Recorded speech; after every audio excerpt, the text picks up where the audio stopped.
This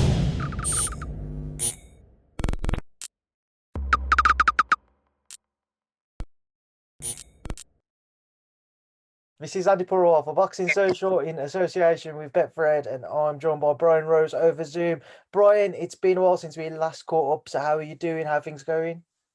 Yeah, good, mate. A bit disappointed over the last couple of months, obviously being let down with certain fights. But yeah, I'm back at it now and waiting for another fight, the right fight to come about.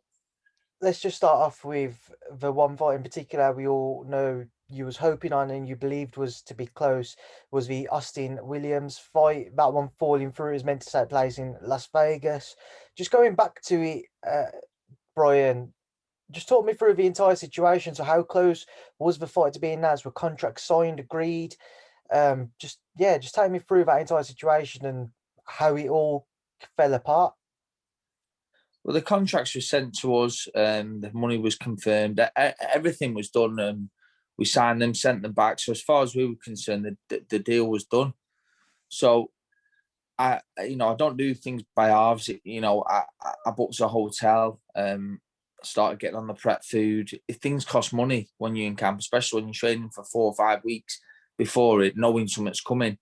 So when I was let down, I was really disappointed. But what happened was they just announced the fights without me on the poster. So I texted Kieran saying, there must be something wrong. Are they going to announce it separate? And he got back to me and said, no, he's pulled out. I'm sorry, pal. So obviously I was a bit shocked that they'd announced the fights without even telling me. And like I say, it cost me a lot of money because I don't do things by halves. I still live like a pro. When I know I've got a fight and it's going to be a tough fight, I'll move away from my family and make those sacrifices. So yeah, I was really disappointed. What did Eddie or Matchroom say to you about the situation? Were they looking for a replacement opponent for you so you could still get on the card, or? I don't think they ever thought they were going to get me on the card, but they did say they're going to put me in another fight or get me the fight with him, the original fight. But obviously, if he's not right mentally, then I don't expect him to fight. I totally understand and can relate to the mental health issues that he's got. But at the same time, I've still been let down, which isn't Matchroom's fault. But Eddie Hearn did put an interview out saying that he was going to put me in a fight, in a big fight, and he hasn't. So he owes me nothing. He doesn't owe me anything. But at the same time, he did put an interview out and say that he was going to put me in a big fight or get me that fight with Ammo Williams, which I still would do, but I've not heard anything back. So on to the next.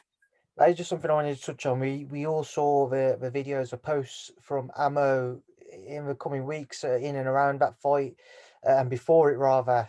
Just kind of going back to it, what did you make of it all, the original posts from around the time when the fight was postponed? I don't know. I don't know if he knew about the fight. I don't know if he even was told that he was fighting, or maybe he knew he was fighting me and that sent him over. I mean, I don't know. I can't really comment on what he was talking about because they didn't really make much sense. But he'd obviously lost the plot a little bit, and maybe Matchroom should step in and give him a little bit of help, or boxing.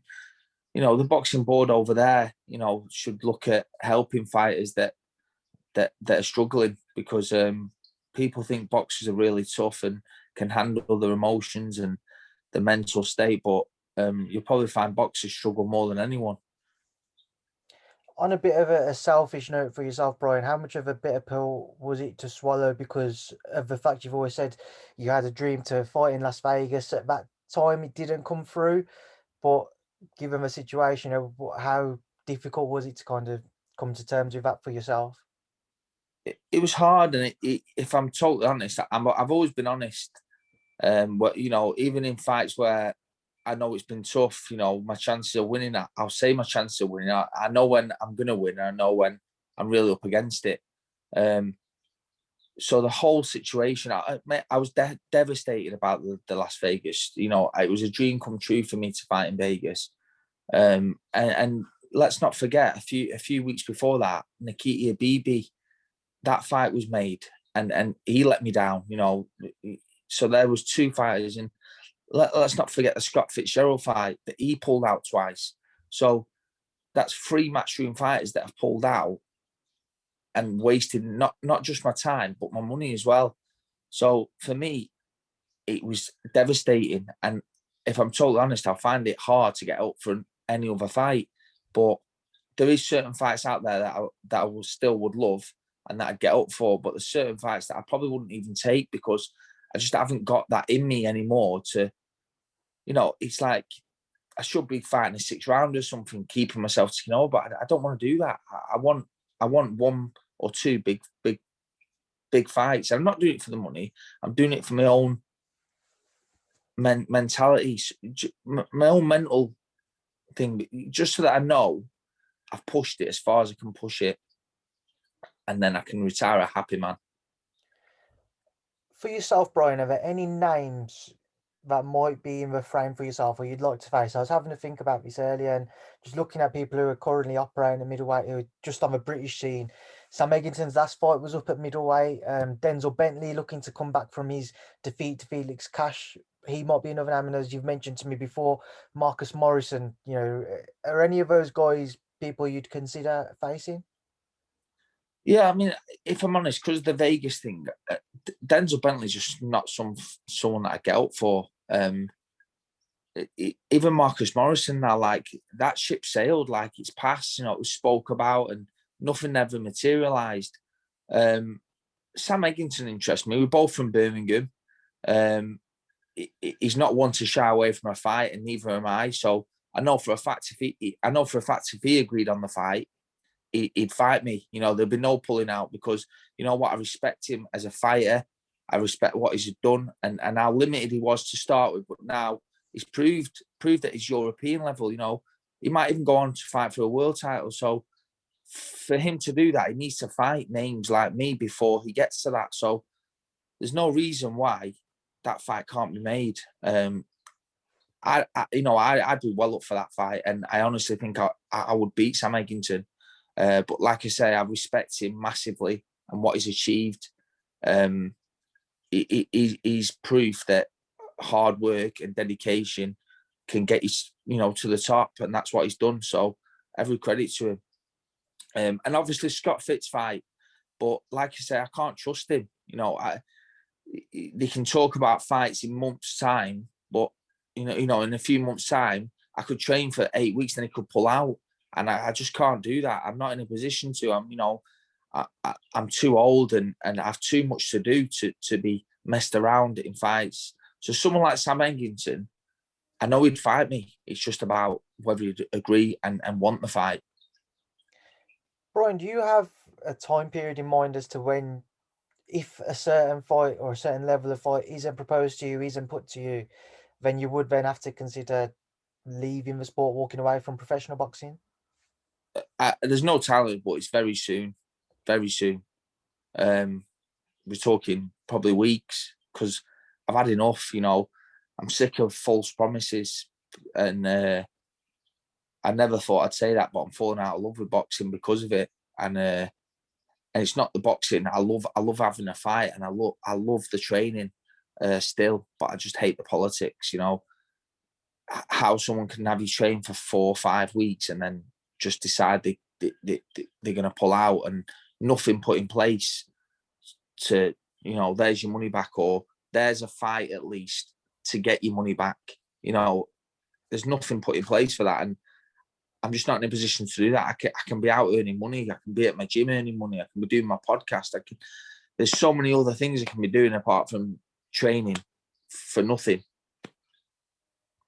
Have you started putting things in place for a life after boxing then, Brian? I know you've just mentioned your podcast there. Aside from that, what else have you been looking to do just so you are able to kind of continue with everyday life, keeping yourself busy? Yeah, of course. I mean, like I said, I struggled myself with mental health issues at Christmas, and I went to see a counsellor, and the reason for me struggling was that I wasn't sure. I wasn't sure what I was going to do after boxing. You know, I don't know anything but boxing. I've been boxing since age of 9, so my life is boxing. So I put the podcast in place because that's what I was told to do. Start setting things up, which keeps me occupied. I love doing it.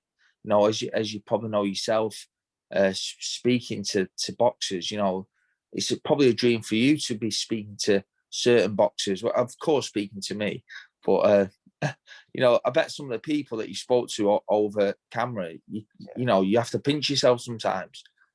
So for me, I enjoy doing it. I enjoy talking about boxing. It's like being sat in the pub with your mates talking about boxing, isn't it? So yeah, you know, I putting things in place. I want to manage fighters. I want to manage fighters because I know how fighters can be mistreated. So I'd like to treat boxers the right way. And I want to probably train fighters eventually as well, train and manage. I'd love to do it. Brian, just before I leave you then to enjoy the rest of your day, I just want to obviously leave a final word to yourself. I know you're loyally followed and supported. So just for everybody who will tune in, watch this interview and we'll keep up to date with what's left of your boxing career and what might be next in store for you. What would you like to say to them? Just thanks for tuning in, and thanks for your time. You've always given me the time on Boxing Social. You've always made effort to get in contact, even though I'm sometimes hard to get in touch with. But yeah, thanks to everyone. Just bear with me over the next few weeks. I shall have a fight. If I don't, then you know I can retire a happy man, having achieved more than I'll ever achieve, more than I ever thought I'd achieve. All right, Brian, firstly, it's always been a pleasure to catch up with you, and I appreciate you giving up some time when you can. Enjoy the rest of your day, like I say, and hopefully you do have some news soon and we can catch up again. Thank you for speaking to Boxing Social. Thanks, pal.